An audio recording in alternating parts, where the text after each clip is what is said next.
right. Welcome back to WDRB Media, the voice of the community, and those streaming live through iHeartRadio. You're listening to Words and Wisdom Radio Show, and I'm your host, Dr. Candace Chambers. If you're just tuning into our broadcast, today we are talking with Dr. Jatnna Acosta. Dr. Acosta, introduce yourself in your own words to our listeners.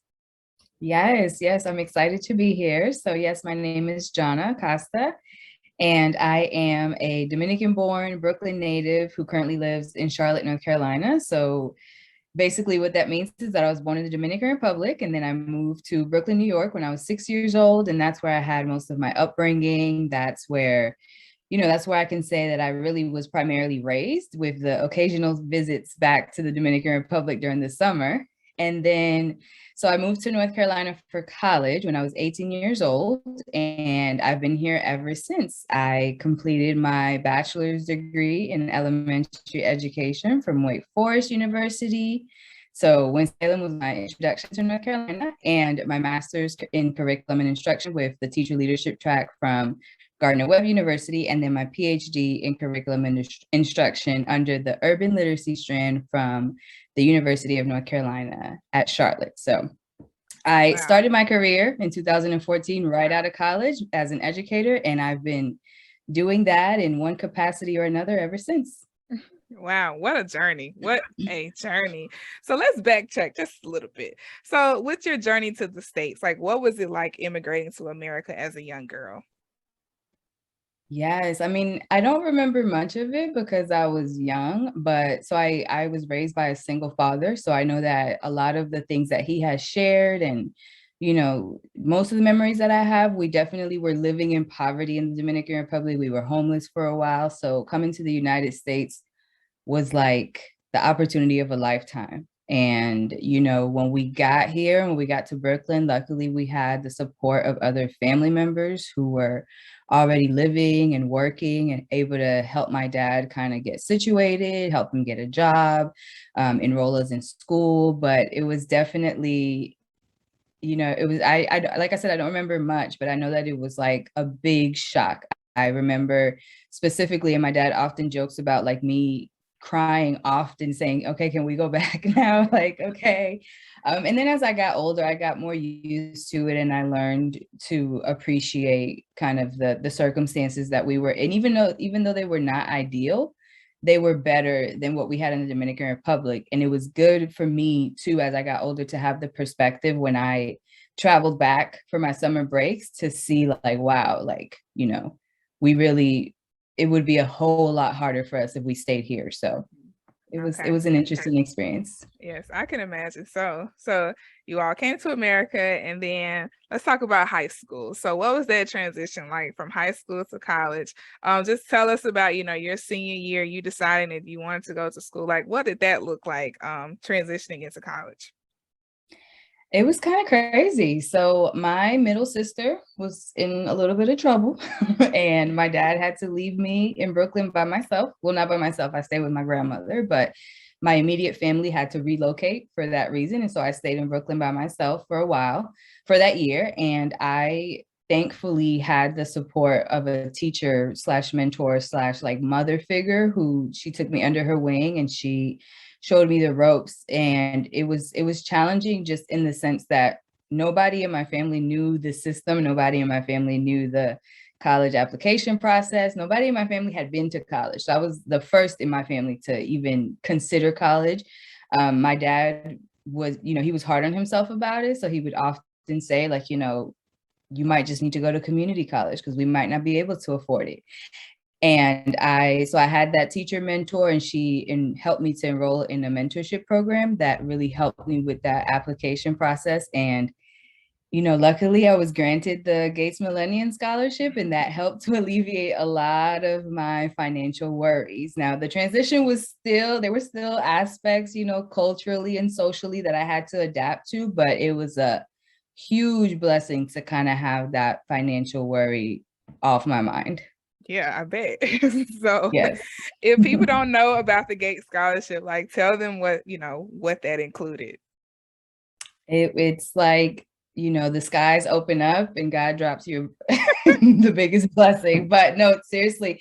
So you mean like the application process? Well, just like what was the reward of the scholarship? Oh yeah. So technically, and I don't know if it's changed, but when I got it when I was graduating high school, you get 10 years of pretty much full coverage on all of your educational expenses. They paid all of my tuition and helped out with room and board. They helped with providing me with money for books. And they covered the portion that I think technically would be like the family contribution or the estimated family contribution or something like that. They helped to cover that. And they even paid while I studied abroad my sophomore year. I went studied abroad, and I I tell people this story all the time. I remember I was abroad and I ran out of money, and I emailed Gates and I was like, hey, I'm here and I don't have any money. My dad can't help me. And they were like, we got you. So really, they just made sure that throughout my entire educational journey, I was covered. And same thing with my master's and my PhD. I think that in general, you just have to make sure that or all of your years in school combined have to equal, you can max at 10 years. Okay. So even if you have to take like gap years, as long as like combined, you finish whatever you're going to finish in those 10 years, then you're good. Nice. So this is a big deal. So let's give you. Yes, it was. That was a really big deal. All right. So let's see. After college, we get into our master's and PhD. You did mention that educator that did have an impact on you, but what made you decide to become an educator? Yes. So, I mean, I feel like to really answer this question, I'm going to give just a little bit of backstory, and it's going to go back a little bit to my journey in high school. But I was convinced going into college that I was going to be a lawyer. I have educators in my family. I've always had an admiration for teachers growing up. Like I said, I had some teacher mentors that I really looked up to, but I never saw myself as one. So even the high school that I attended, it specialized in law, and it offered specific things like debate, mock trial, as part of the curriculum, just because if you were there, it was assumed that you were going to pursue the field of law. So I was admitted to Wake Forest, convinced that I was going to major in pre-law and that was the career that I was going to pursue, which is really interesting because all of my extracurricular activities in high school and even the part-time job that I had at the time, they all involved education. Like I had a small youth mentoring program that I met with every week when I was in high school that I just created and did. I volunteered at schools and different events I just attended for fun. And my part-time job, my sophomore, junior, and senior year in high school, was that I was the teacher's assistant for an after school program. So after, my classes were done, I would go to another elementary school and I was a teacher's assistant. So teaching and working with children really, it came naturally to me, but I wasn't aware of it, or I guess I hadn't embraced it yet. And I think that also I was convinced that I was going to be a lawyer because I had this belief that my career had to have a certain prestige. And I can see now how misguided I was in that thinking. But so anyway, so when I got to Wake Forest, before you could declare a major, you had to complete all these like prerequisites and you had to take a class in different programs. So we had to take a science class, a math class, a foreign language class, kind of that thing. And one of the classes that we had to take was in the education department. And I took that class my second semester of my freshman year. And I was pretty much sold. Like I learned really quickly that science was not my thing. And I mean, I already knew that, but taking an astronomy class confirmed that. I didn't love my math class. I struggled in history. But that education class, I really felt like I was in my element. And I love the topics that we were covering. I love the pacing of it. I devoured the books that they assigned on, learning about how people learn and learning and development and all that kind of stuff. But my absolute favorite part and the thing that really did it for me was that one of the requirements for the class was that we had to volunteer at a local school. And now most of my classmates, like they were going to different schools because they just either they had cars or they had access to cars. But being from New York, I didn't even have a license. So they pretty much assigned me to work at a school that was right up the road from Wake Forest. And it was in a bilingual classroom because the population at that school was primarily Latinx.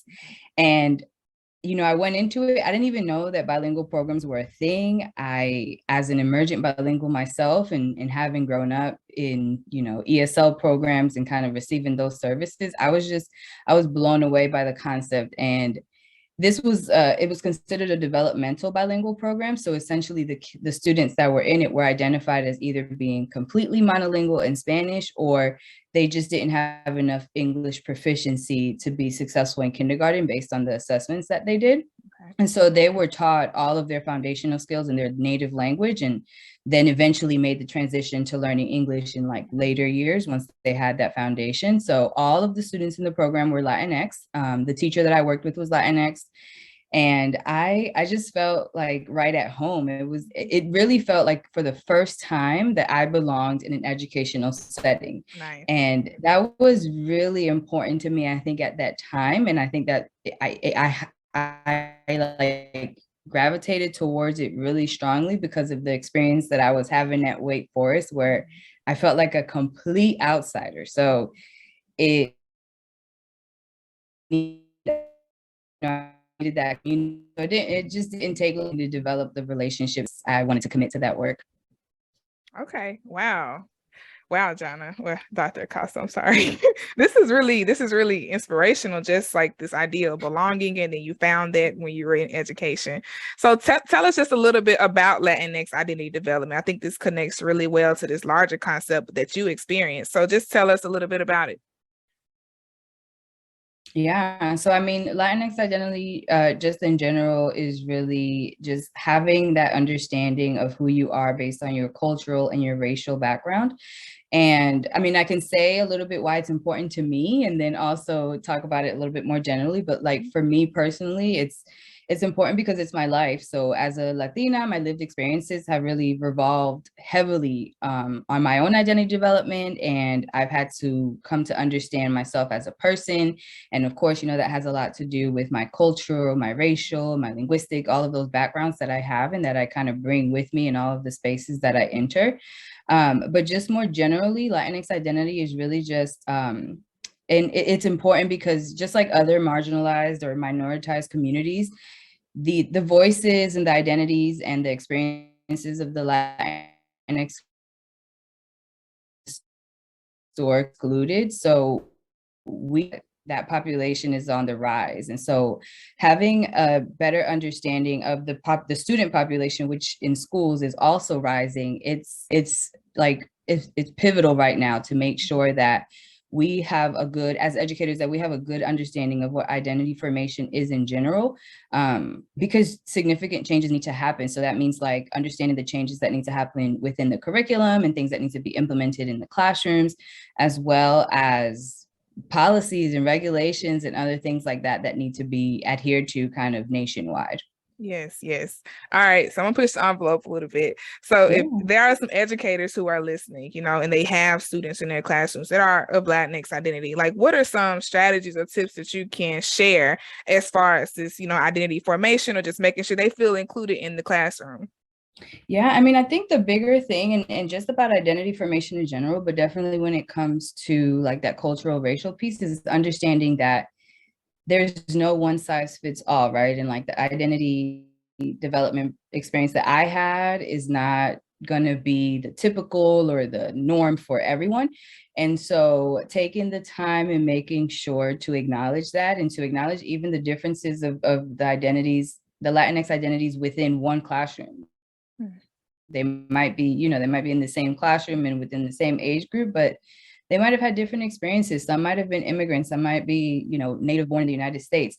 And so taking that time to build that relationship and getting to know them. And I would say that one of the big components of the Latinx community is really that community building piece, and understanding that there are challenges that parents deal with, but they for the most part really do want to be involved in their children's education, and they want to be a part of that process. And so if they can feel like the teacher or the educator or anybody within the school building is taking the time to either find them a translator, or if a translator is not available, figure out a way, maybe download, there's technology, download an app that you can communicate with, even if it's mostly via text, sending information home in the student's native language. I know that a lot of schools do that now, but making sure to ask specifically, how do you prefer to have this information or what language, so that they can have it. And then for me, one of the bigger things, and even in my adult years in schools, it's that some of our Latinx students, because their identities have been excluded for so long, I think that it's challenging for them to even know what their identity is. Wow. So opening up the floor, like I recently started to really embrace, like, okay, let me reclaim that and understand, like, who am I as a Latina? Like, there are a lot of things that I think I grew to accept and understand based on what other people defined a Latina to be. And it was like, oh, okay, I guess that's how I should be. But really allowing that freedom and that flexibility for, obviously depending on the age group, for students to kind of embark on that self-discovery on their own a little bit, obviously providing that guidance and maybe a few parameters of, like, not just, hey, get on the computer and look up something about your culture, but maybe like giving a specific framework, but then allowing them to explore and to kind of learn, I think is important. Maybe even facilitating projects where they can ask their family members about things, and or talk with people in their family who have that generational wisdom that are experienced from their home countries that they don't necessarily have, so that they can really tap into it and that they can learn about it too. Because like I said, for me, growing up, I never had that kind of facilitation offered to me from a school, or like even from a teacher, where they were like, go take the initiative to learn, or to try to figure some stuff out about yourself. It's been recently, like as an adult, that I've been able to open up those conversations. And even, I mean, this is the last one, I feel like I'm going on and on, but even helping them to frame that conversation, right? So like, it's intimidating to just, as much as you would think that it's not, but it's intimidating to kind of even go to your parents or grandparents and say, hey, tell me about me, or like, tell me about the family. Not everybody has that comfort level or that relationship. So helping to frame some of those conversations, inviting family members in and letting them share, like all that kind of stuff. I just feel like the learning piece of it and the discovery piece, as long as those can be facilitated, I think they'll be beneficial, and the students can kind of carry that out and take it where they need to take it. Yes. Thank you. This is great advice. And I think a lot of educators in this capacity, like you said, a lot of students are in these classrooms and they don't want to be left out. I don't think we should include everybody. I'm saying we should include everyone in the environment. And so I think those are good tangible tips that educators can use. So thank you for that. Any lasting thoughts you would like to share? It's a wide open question. Any lasting thoughts?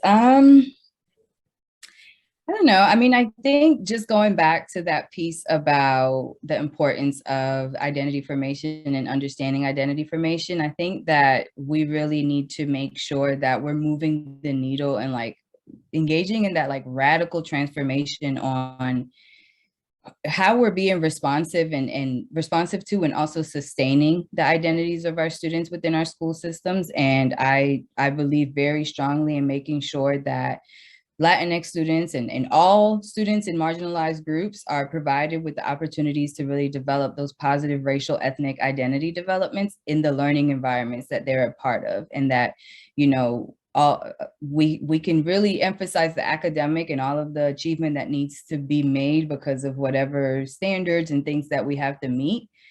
But that really, in the long term, it won't mean much if we don't do the right thing, which is making sure that students feel like they belong. Yes, and that is a great way to end our conversation. Those are words of wisdom right there. So thank you. Thank you, Dr. Acosta, for joining us today.